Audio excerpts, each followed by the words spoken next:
Raj.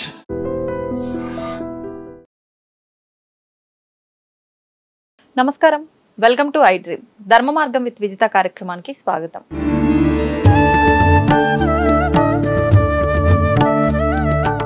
నమస్తే అమ్మా. నమస్తే అమ్మా. శ్రీమాత్రే నమః. శ్రీమాత్రే నమః. అమ్మా, సాధారణంగా ఎవరైనా పుట్టినప్పుడు వాళ్ళ జాతకం గనక చూపించినట్లయితే వీళ్ళు ఏ గణంలో పుట్టారు ఏంటి అనేది మనం వింటూ ఉంటాం. అంటే మనకు అది అర్థం మాలాంటి వారికి అది అర్థం కాకపోయినా కూడా ఈ గణాలు అనే ప్రస్తావన అయితే ఖచ్చితంగా వస్తుంది ఆపోజిట్ వ్యక్తి నుంచి.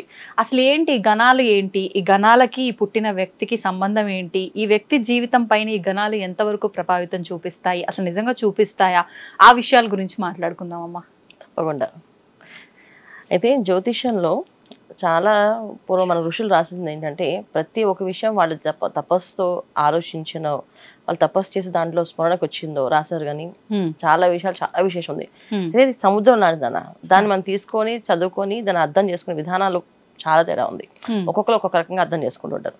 అయితే నాకు అర్థమైన విషయంలో నేను మాత్రం చెప్తాను. ఎందుకంటే నేను అర్థం చేసుకునే విషయంలో, నేను చెప్పేది, నేను చూసిన విషయంలో, నేను ఇప్పుడు దాకా ఈ గణాల్లో పుట్టిన వాళ్ళు వీళ్ళు ఎలా ఉంటుంది, వీళ్ళ జీవితం ఎలా మారుతారు, వీళ్ళు ఎలా తయారవుతారు, అసలు ఎందుకు ఇలా రాశారు అని దాని మీద మేము తీసుకుని రీసెర్చ్ చేస్తే నాకు తెలిసిన ఇన్ఫర్మేషన్ అంతా ఏంటంటే చాలా చాలా బాగా నచ్చింది నాకు. అందుకే వాళ్ళ మీతో షేర్ చేస్తున్నాను చెప్పింది. ఈ విషయం ఏంటంటే, రాక్షసగణం, మానుష్యగణం, దేవగణం 27 నక్షత్రాలు. మనకి 27 నక్షత్రాలు ఈ 3 గణాల్లోనే పుడతారు. మానుష్య గణంలో పుడతారు, రాక్షస గణంలో పుడతారు, దేవగణంలో పుడతారు.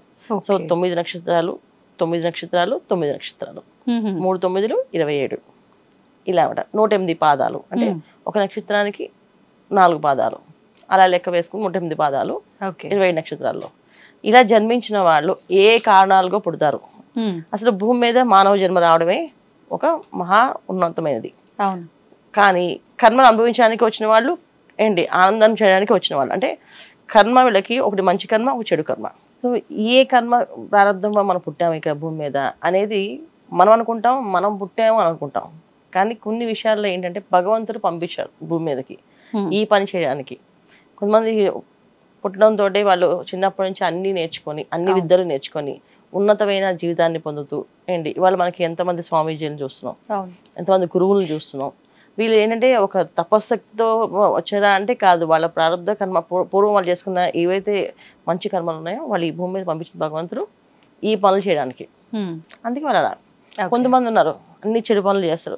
తెల్లారు వేస్తే మనం వాళ్ళ గురించి అసలు మాట్లాడడానికి భయపడుతుంటారు. ఏంటి వీళ్ళు ఎంత దారుణంగా తయారయ్యారని. అందరూ మా మనుషులే కదా. ఈ మొత్తం భూమండలం మీద మంచివాళ్ళు, చెడ్డవాళ్ళు, మంచివాళ్ళు, చెడ్డవాళ్ళు, అతి చెడ్డవాళ్ళు. అంటే ఇప్పుడు మనం ఈ బాంబులు వేసేవాళ్ళు వీళ్ళందరూ కూడా మనుషులే, వెళ్ళి నక్షత్రాలే, వెళ్ళివి గణాలే. వీళ్ళందరూ పుట్టడానికి కారణం అన్ని నక్షత్రాలు 27 నక్షత్రాలు పుడతారు.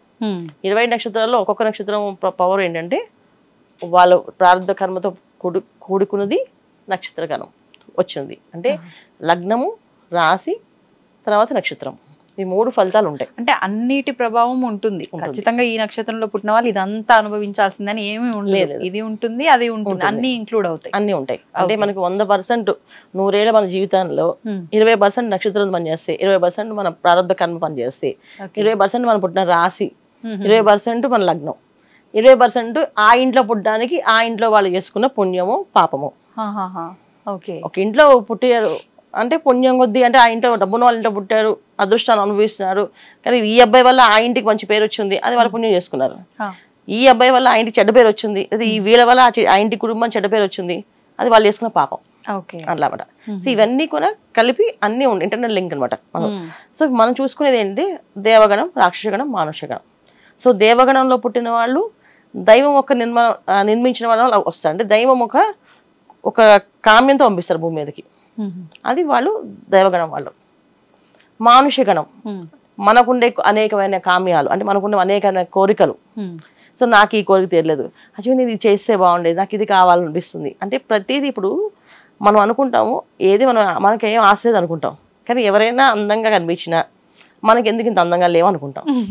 ఎవరైనా మంచి చీర కట్టుకుంటే ఈ చీర మనం కొనుక్కుంటే బాగుంది అనిపిస్తుంది. అంటే నేను జస్ట్ సింపుల్గా మనకు సంబంధించింది చెప్తున్నా, ఇంకా చాలా చాలా ఉంటాయి, ఇంకా ఏవేవో ఊహించుకుంటారు. నేను జనరల్గా ఆడవాళ్ళకు ఉండే సహజమైన లక్షణాలు, అయ్యే వాళ్ళ స్కిన్ చాలా బాగుంది, మన స్కిన్ ఎందుకు అలా లేదు, వాళ్ళ చీర బాగుంది, నాకెందుకు అలా చీరలు దొరకట్లేదు అని అనుకుంటాం. సో ఇలాగా ఏవైతే అనుకుంటున్నామో ఇవన్నీ కోరికలు పుట్టనమాట.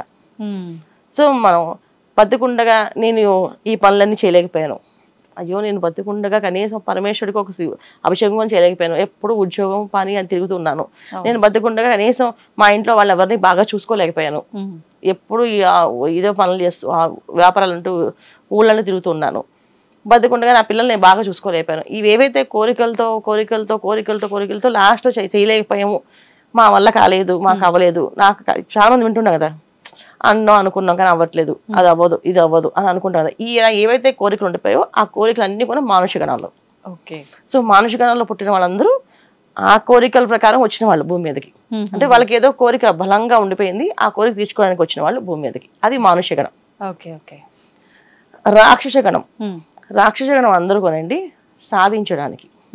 ఏం సాధించడానికి అంటే వాళ్ళు పుట్టడంతో ఒక 10 మందిని ఇలా తయారు చేయాలి, నేను ఇలా అనుకున్నాను అని ప్లాన్ చేసేదానికి. ఒకటి చెప్పాలంటే ఒక విధంగా లీడర్స్ అని చెప్పొచ్చు. వాళ్ళు మంచి కోసమేనమ్మా, చెడు మంచి రెండు ఉంటాయి. ఓకే. రెండు. రాక్షస గణం అంటే ఏంటంటే వాళ్ళు బలవంతులు, ఏదైనా చేయగలిగిన సత్తా ఉన్నవాళ్ళు, సమర్థులు. సో వీళ్ళు మనం ఎలా వాడతాం అంటే, ఇప్పుడు మనకు కత్తి ఉంది, ఆ కత్తిని ఎలా వాడతాం? కూరగాయలు వాడుతున్నామా, మనిషి ప్రాణానికి వాడుతున్నామా? ఈ 2 రకాలు ఉంటాయి కదా, అది కత్తి. సో దాన్ని వాడే విధానం అంటే వాళ్ళు పెరిగే వాతావరణం, వాళ్ళు ఉండే వాతావరణం, ఇది రాక్షస గణాలు. సో అందుకే రాక్షస గణంలో పుట్టిన వాళ్ళని జాగ్రత్తగా చూసుకోవాలి, జాగ్రత్తగా నేర్పించాలి ప్రతి విషయాన్ని. మానుష గణంలో పుట్టిన వాళ్ళని జాగ్రత్తగా చూసుకోవాలి. దేవగణం పుట్టిన వాళ్ళకి చూసుకోకపోయినా భగవంతుడు ఒక దశా నిర్దేశాలు ఆయన నడిపిస్తుంటారు వాళ్ళని. చాలా మంది నాకు ఎందుకండి అది తెలిసిపోతుంటాయి, నాకు ఇప్పుడు ఇక్కడ వెళ్ళకూడదు అనిపించింది, నా మనసుకు అనిపించింది, నేను అందుకే వెళ్ళలేదు అని చెప్తుంటారు. అదే విషయం.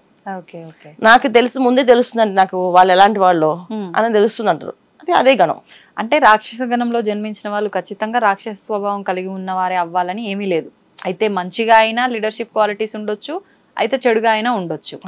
సమాజానికి నలుగురిని వాళ్ళు తయారు చేసి చూపిస్తారు, మంచి అయినా చెడైనా ఏదైనా చేస్తారు. సో రాక్షస అంటే ఏంటి అర్థం ఏంటంటే ఎంత పనైనా చేయగలిగిన శక్తి ఉన్న వాళ్ళు అర్థం. ఒక రాక్షస వాడు పని రాక్షస అంటే చెప్తాం, ఎందుకంటే ఎంత పనైనా చేయగలిగిన శక్తి ఉన్నవాళ్ళు, సామర్థ్యం ఉన్నవాళ్ళు, పట్టుదలతో ఉన్నవాళ్ళు, పట్టుదల మొండిదనం ఆ పని కోసమే పుట్టిన వాళ్ళు.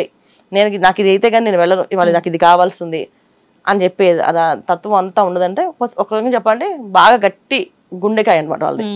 సో అలాంటి వాళ్ళు రాక్షసగణం వాళ్ళు. దేవగణం వాళ్ళు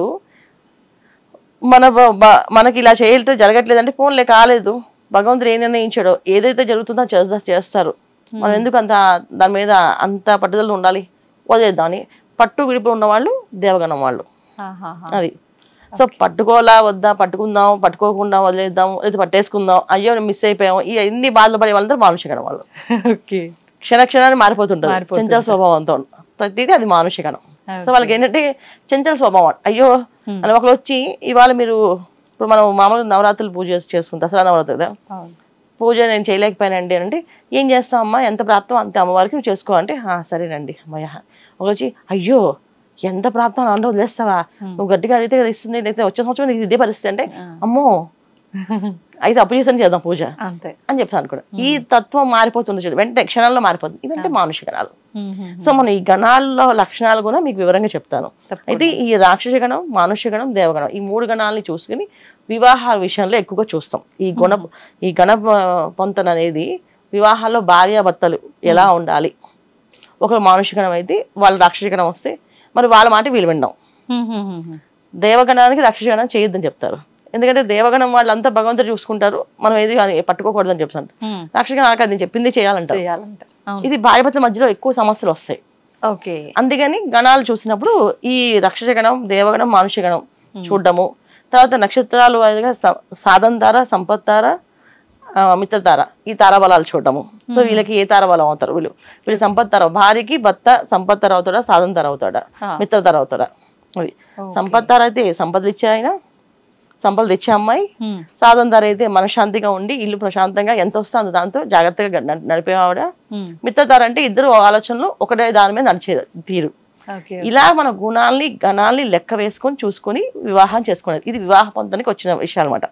అయితే ఇప్పుడు మనం తెలుసుకోవాల్సిన విషయం ఏంటంటే ఏ గణాల్లో పుట్టినా సో వాళ్ళ నక్షత్రాలు బట్టి కొన్ని నక్షత్రాలకి అధిదేవతలు కలుస్తారు. అది దేవతలు కలిసినప్పుడు చేసుకోవచ్చు. ఓకే. సో దీన్ని మనం సరళింపు చేసుకుంటూ వివరంగా చెప్తున్నమాట. ఇది విషయం. సో మీకు గణాల గురించి వాటి గురించి వివరంగా చెప్తుంటాను. తప్పకుండా అమ్మా. ధన్యవాదాలమ్మా. నమస్తే అమ్మా. శ్రీమాత్రే నమః. శ్రీమాత్రే నమః. తవ్వండి, తవ్వుతున్న శివలింగం సరే దాన్ని అట్లా కప్పేసేయండి, చూపించదండి. Krishna is there. మూర్తి పూజ కాదు, సాక్షాత్ బ్రజేంద్ర నందన భగవాన్ ఉన్నారు మూర్తిలో. ఏమీ ఆశించకుండా ఆరాధించే వాళ్ళు కూడా ఉన్నారా ప్రభుజీ? నిజమైన భక్తి అంటే మనకు తెలియదు కాబట్టి